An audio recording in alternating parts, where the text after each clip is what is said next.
Welcome to the White Sox REKAP Podcast. I am Ryan McGuffey. Believe it or not, we are now into the final week of the quote-unquote first half of the Major League Baseball season as the All-Star break approaches and the White Sox reach their final homestand before the Midsummer Classic. And would you know it? They survived yet another test on the road, going 4-3 and splitting a huge 4-game series against the Cleveland Guardians, all of which were one-run games, except for one in which the White Sox won by 2. Brian Anderson joins me. We're going to talk about some of the things that we liked and didn't like in that series, plus the White Sox All-Star. Should be stars. Him and I are adamant it should be stars. However, Miguel Vargas has been one hell of a story in 2026. Could there be other All-Stars this week knocking on the door from the South Side? And Munetaka Murakami is almost back. Could he be back this week? Really? Well, he's going to start by making a rehab stint in Charlotte. We're going to talk about his impact on the lineup after the All-Star break. The first place White Sox, we keep saying it. We are into July and after July 4th, and the White Sox have a legitimate chance, folks, to win the AL Central. Brian Anderson joins me, Ryan McGuffey, on this edition of the White Sox REKAP Podcast, and it starts right now.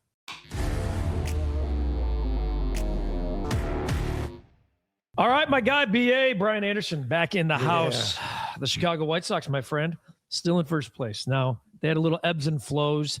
Splitting with the Guardians was huge. They come back 4-3 after the road trip and now have their final homestand before the All-Star break against struggling teams in Boston and the Athletics. We'll get to those guys and what that means in a second. But there were some things we didn't like about that series in Cleveland, and then the way that they found a way to win games 3 and 4 when it looked like it was heading and trending in the wrong direction was certainly impressive, as they continue to be one of the 2 teams in baseball to not lose 4 games in a row this year. Man, we spoke offline about how important it was after those first 2 losses to come back and get those 2 dubs. The White Sox are not only winning. I mean, it's fun to blow teams out, right? It's fun to go into Cleveland and go win 12-1. Like the Cubs have been blowing some teams out lately, but those do nothing for you down the stretch. When you're in 1-run games, 2-run games, or tied going into the later innings, and you're able to pull it off like the White Sox were, not to mention losing the first 2, able to go into a rival stadium in conference, or I should say in their league. You know, I mean, it's incredible in their division. It's tough to do. So these games will be pivotal down the stretch. Yeah, and look, there's some things you didn't like about the Friday and the Saturday, or the Thursday and the Friday games, right?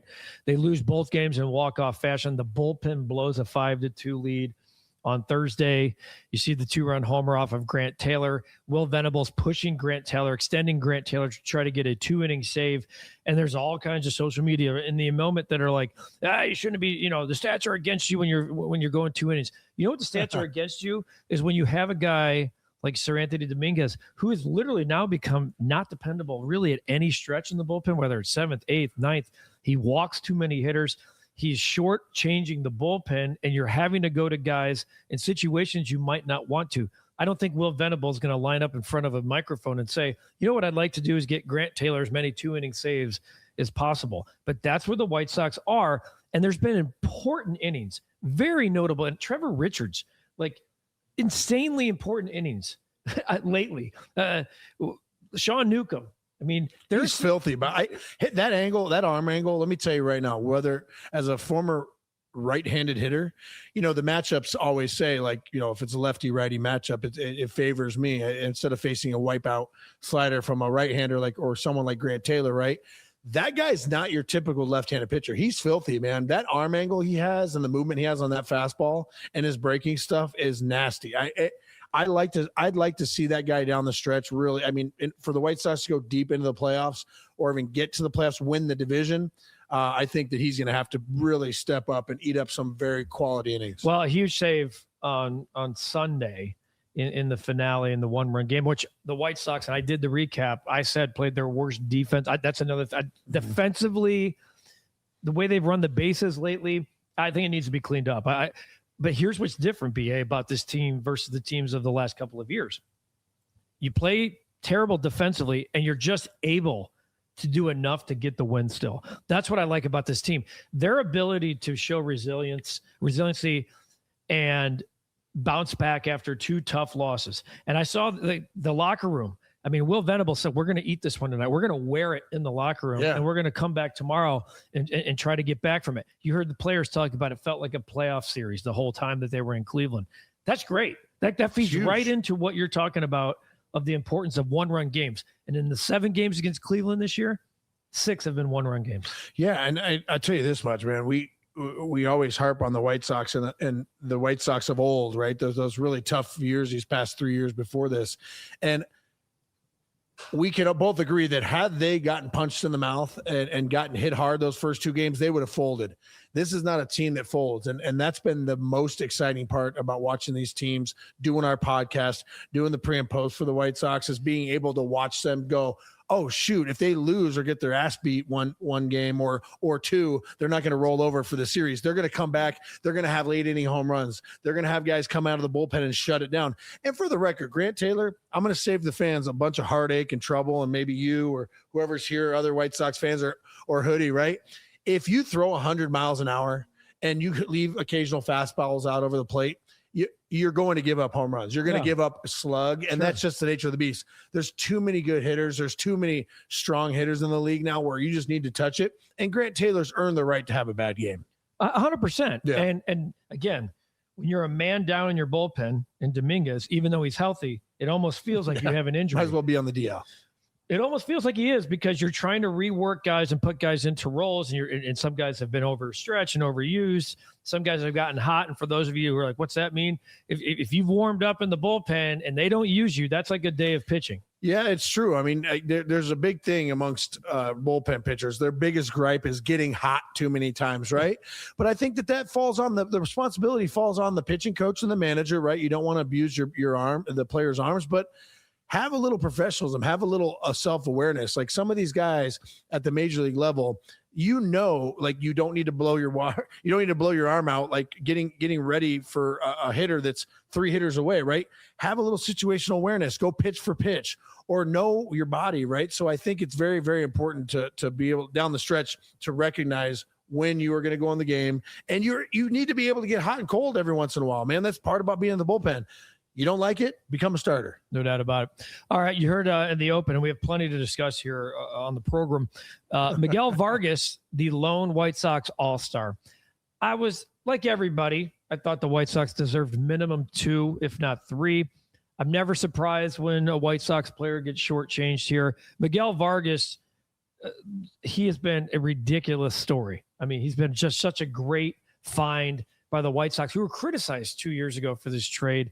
And I heard Dave Roberts over the weekend talk about how happy he is for Miguel Vargas, because this guy was once heralded as the next third baseman of the LA Dodgers, but they're in win now mode. They got impatient and they shipped him out. He was hitting 105 with the White Sox. Max Muncy doesn't hurt having him. He doesn't have, yeah. And he got teary-eyed being announced as the White Sox All-Star.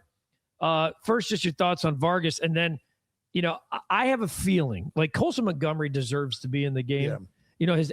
People who are batting average enthusiasts, I guess you won't like that idea. But right now, he leads every shortstop in homers, RBIs, and slug. That's a silver slugger.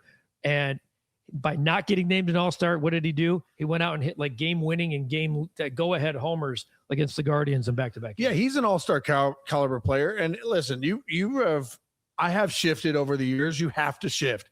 You can't just sit there and be like, back when I played, right? You have to be able to pivot. And I am a big advocate for slug and driving the ball, bat to ball, like barrels that you catch. And that does come into play, loud outs and all that stuff. But anytime you're hitting 220, it's going to be really tough to make the All-Star team in certain players' eyes, organizations, and the fans. With that said, I had told you offline, I told you yesterday, I'm like, love Vlad Guerrero Jr., played against his dad. Vladdy is a perennial All-Star, but if you're trying to tell me Vlad Guerrero Jr. is in the All-Star game and Colson Montgomery is not, then I got a problem with that. 42 homers and 96 RBIs. It's incredible, and a full season's nuts. 204 strikeouts. Like you're saying, that's Adam from a shortstop. That I don't care as much about. Me either. If you're getting that type, I don't. If you're hitting 30 doubles with 42 bombs and 100 RBI. That's production. Here's where it lies the question mark I have. Here's the dilemma. is Colson Montgomery occasionally looks really, really bad on some high fastballs, right? He might swing over the top of some breaking balls. Who doesn't? But with the amount of times he squares balls up, I have to tip my cap because it's incredible that he's only hitting 220. That swing path and the ability to drive the ball to all fields and hit doubles, not just get pull happy. The guy has power to all fields. So I really believe that as he gets out of that, what's he done the first 162 and he gets into that 4th, 5th, and 6th year, I think we'll start to see that 250 will probably be the bottom point for him, and he will cruise. I really believe that there's a 330 and 110 in there somewhere. Back to Miguel Vargas quickly. Do you believe what you've seen from Miguel Vargas is sustainable going forward? Because when we did the season preview, I talked about how big of a year it was for Miguel Vargas. And by the way, guilty, like pretty much every other member of the media and fan base that thought, I don't know about this guy. Like 2027 and beyond, it's probably going to be Colson Montgomery and then the plethora of young talent you have behind him. Now I'm carving out a space for Miguel Vargas because from what I've seen and the work he's put in, this guy looks like he could be a long-term answer. Yeah, I mean, at first, obviously, we're all skeptical, right? He comes over from the LA. You're not sure what he can do. There's been some inconsistencies there. But the one thing I like about Miguel Vargas, and I think is going to set the tone for the rest of his career, is he's been in the trenches. He's hit rock bottom. He's dealt with adversity. He's been counted out, right? This isn't someone like Yoan Moncada who was like crowned as soon as he got up here and was like, him and Luis Robert, it's like, again, I know we bash on them, but it's like, I only know what I know, and they crown those guys so early and paid, and there were signs, and paid. Yep, and signs of greatness. So it was like, next year we'll give you $20 million, and man, then we hope you come through. Miguel Vargas got shipped out. He wasn't the player they thought he was going to be, or they didn't think that he performed at the level that he was capable of. He was counted out, or he's given the slight opportunity to make a team and perform, or maybe be the platoon guy. And now he's taken off, and he's solidified himself as the everyday third baseman. One of the really great stories of not just the Chicago White Sox, but just all of Major League Baseball when you see that type of stuff. He's fun to watch too. Like there's anyone who says they don't love. I mean, I know the Southsiders are not known as the flair team of the bunch of the two teams here in Chicago, but there's a lot of flash with this team. It's fun, right? They're exciting. Miguel Vargas has never worn a shirt where he loves all the buttons. He only likes half of them. So, I mean, like him, Chase Maedros, probably the least flashy guy, and he's still got some grit to him and some, like he'll fist pump a double and steal a base in a key situation. So I can tell you, this team's exciting. They're not just good; they're exciting to watch, and they'll surprise you. Munetaka Murakami, we've discussed him at length here. The White Sox have done more than tread water without him. I mean, to be quite honest with you, I was fully anticipating like, well, that was a good few fun months, and if the White Sox don't play well in June, well, you can say, well, Murakami in the schedule. And instead, they did more. They were above 500 since, or they're right at 500 through June and into July as we record this. And now Munetaka Murakami is headed to Charlotte for a rehab stint that the White Sox are saying could even lead to him playing in the weekend series before the All-Star break. They've been putting him through a series of tests, running the bases. They've getting him up, getting him back down, back-to-back days, etc. And by all reports, he's looking like his old self. And this is what I like about this whole situation and how they've handled it. He has injured his hamstring in the past in Japan and came back too early. Sure. And re-aggravated it. So he already knows what that feels like. And because of the White Sox and where they are, they've allowed this to progress in the way they needed to. We have been talking about not rushing him. There's no reason to. I personally, at this point, just say, don't worry about the weekend. Unless you really feel like you can plug and play him on Friday, wait till after the All-Star break. They've shown you that they're capable of being in first place without him. So with him, though, what that'll do to the White Sox lineup, the way it'll lengthen the White Sox lineup, it'll be like they made a huge trade when they get him back. So the one thing I know about leg injuries, calf, hamstring, knees banged up, quads, you can run all the sprints you want. You can do all the cold, contrast, stim, treatment, everything you want with bands, all that stuff's great. It's when he hits a ball down the right field line and it's kind of like, should I take second base on this? Is when you open it up out of the box, is his hamstring going to grab, or is he going to be free from pain? And until he can open it up and because it's just going to be a matter of whether or not he opens it up or not. And you're an athlete. Your son's a football player. It's like you can run all you want, and until it's game time and those cleats are on and those cleats are grabbing into the bases. Intuition. Yes, yeah. And it's a knee-jerk reaction. It's like, are you going to be able to, like, even covering the bag? If he's playing first base and there's a ball in that hole and he's got to get over or turn a double play and get back to the bag, is that quick jolt going to trigger that hamstring? So there's going to be some things the White Sox need to see before they cut him loose. And I agree with you. The White Sox are in first place. And now if they were like slipping and we're like, hey man, like we're the wheels are coming off, get his ass back here, they're in first place. As long as they're hovering 2 games above, 1 to 2 below, I'm not rushing that dude at all. Yeah. And look, like you said it really well there. Like we can sit there and ramp up and practice games and practice all you want, backfields, even Charlotte to an extent, right? I mean, Kyle Teal did tweak his knee when he was down in Charlotte on a kind of a freak swing. This is the part that I get a little like, I end up like becoming my own worst enemy, because he got injured trying to beat out a double play. And part of me is like, let's just stop doing that. But then it's like, do I fall in the old trap of when Tony La Russa is telling certain guys not to hustle down the line? Alex Bregman just wore it a week ago for dogging it out of the box, and then the shortstop bobbled the play and he still was out because he didn't. And so I'm like, I'm kind of like, well, just take it easy. There's no such thing as taking it easy. Not when in the the lights turn playoff on, hunt. not just in a playoff hunt, but like in real life. Yeah. When the lights turn on and it's 6:40 first pitch, you're going. Well, there's a sense of pride too. He's coming over here.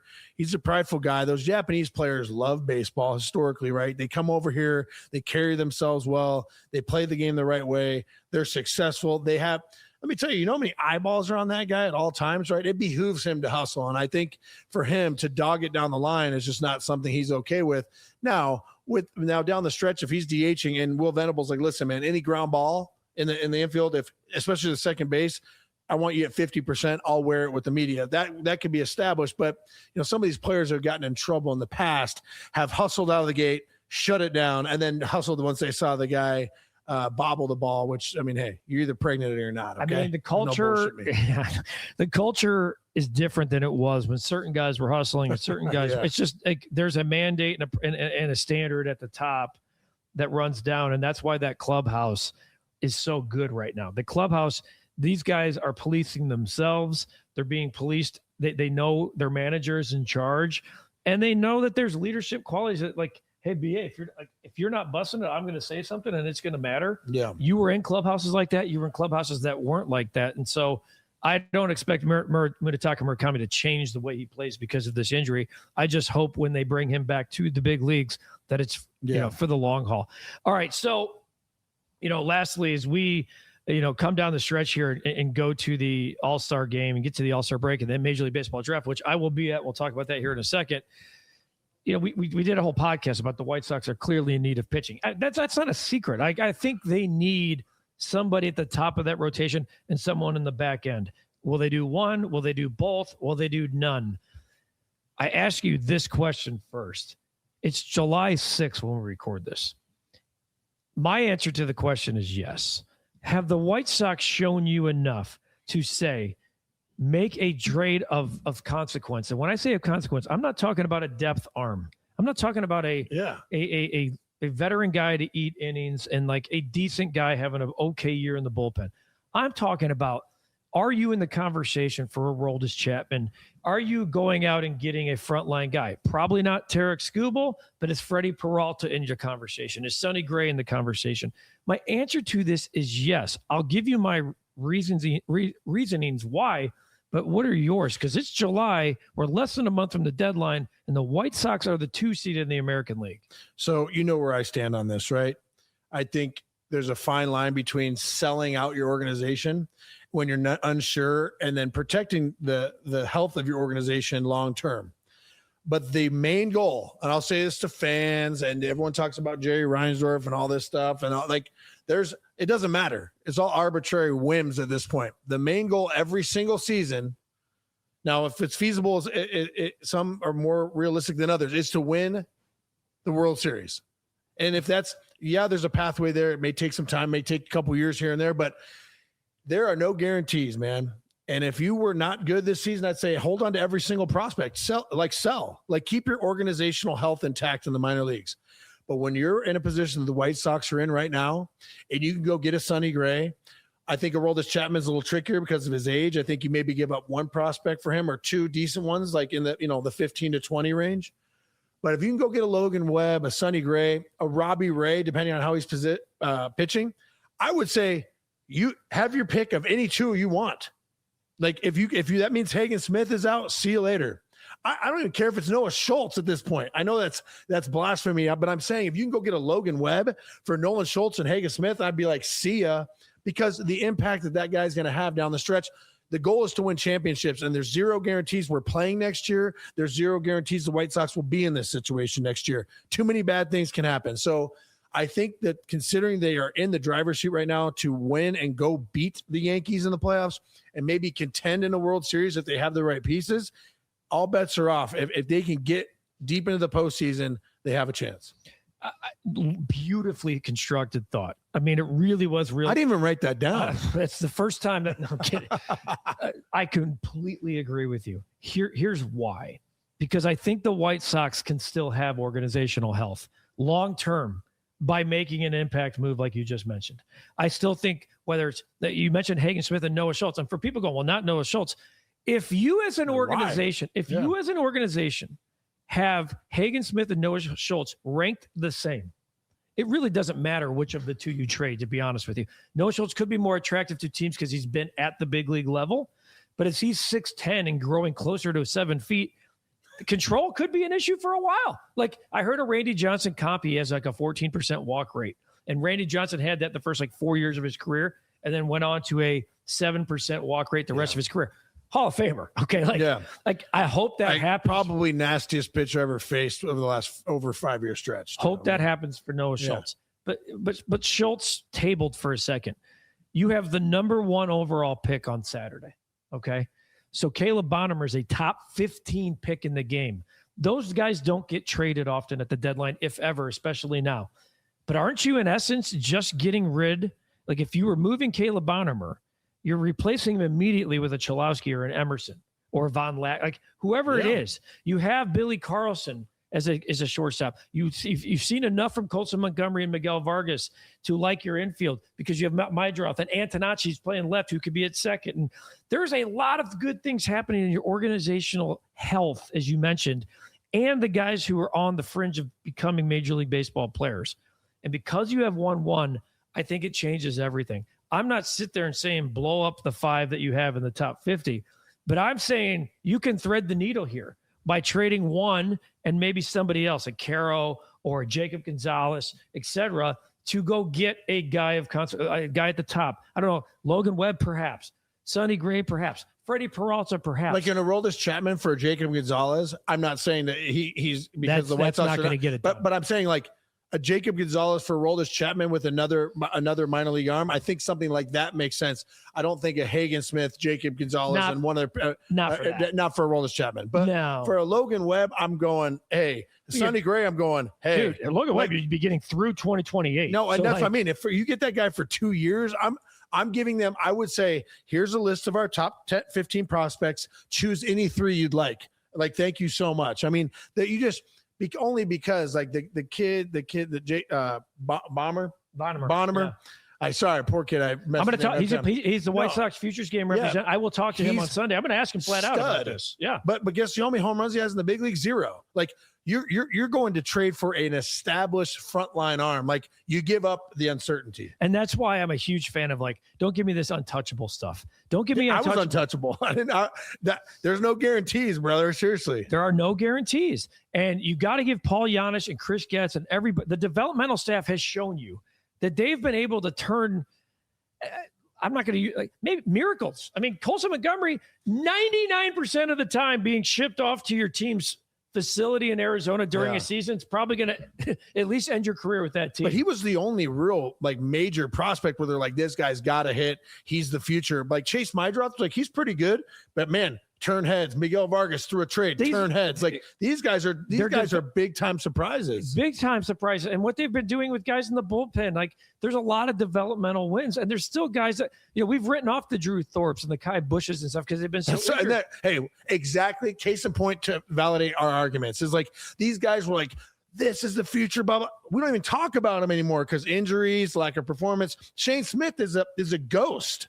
And he could be a big arm in the second half. Yes. We don't know. We don't know, but that's what I mean. Like, I'm taking the sure thing, man. It's like who can go into New York in the playoffs and give us a win. And that's all I'm worried about. And B, I got goosebumps talking about it because here I got goosebumps when I'm near you. You say that it's about championships, and yes, that's the answer. Okay. Here's why I'm going to push back on, because I've had, but dude, the only thing that matters is the World Series. And I'll say, really? They got three. They got 3 banners. 3. 2 of them I'm not even counting because they're over 100 years old. 06 and 17. They're great to hang, but we have 2025, just like the Cubs. Like, yes, the goal is to win the World Series. This team has been to 3 ALCSs in 63 years, 66 years. 3 ALCSs, and there is a legitimate path that this year's White Sox team could get to the ALCS. And if you were trading Caleb Bonheimer to go get Freddie Peralta and the White Sox lost in 6 in the ALCS, there's not a person in the fan base that's going to shit on that trade. There's not one, because they went after it. Their organizational health is good, and you gave it a swing. And what happens in the crazy-ass scenario that's baseball, that if we're sitting here and talking about October and the World Series. I am not saying that they are, but the path of winning the AL Central and locking in a 2 seed to skip a series. So now you got to win 1 series, and you know how good you are at home to get to the ALCS. Yeah. Hey, they just went in and beat the one team in the American League that you want no part of in the playoffs or down the stretch. The last 5 to 8 years, Cleveland has been the one team where you're like, man, I don't want to play those guys, man. They're tough. They're well managed. They got good players. They're experienced. They're tough to beat at home. It's like they just went in and beat them after losing the first 2 games. Like, they have a real chance at contention this year. You guys want to laugh at me over that? I'm going to make a pun here about gut, because we're going to talk about one of our partners here.